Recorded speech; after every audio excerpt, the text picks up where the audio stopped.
மூளையில் வந்து ரத்த கட்டுகள், தட் இஸ் அந்த பிளட் கிளாட் மாதிரி அதனால தான் ஆச்சு.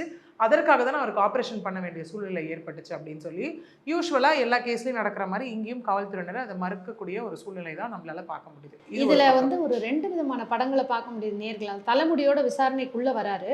அடுத்ததா இறப்பு வாக்குமூலம்னு நம்ம ஒரு விஷயம் பார்க்கும்போது மொட்டையா இருக்காரு. எஸ்.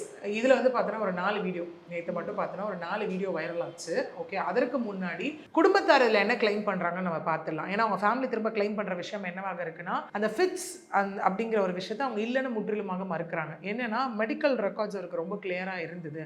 முன்னாடி எந்தவித நோயாலும் அவர் பாதிக்கப்படல. ஹிஸ்ட்ரி ஆஃப் ஃபிட்ஸ் அந்த ரெக்கார்ட்ஸு கிடையவே கிடையாது. ஸோ இது காவல்துறையினால் அவர் அடித்து கொல்லப்பட்டிருக்காரு அப்படின்னு சொல்லி அவங்க திரும்ப ஒரு விஷயத்தை வந்து கிளைம் பண்ணுறாங்க.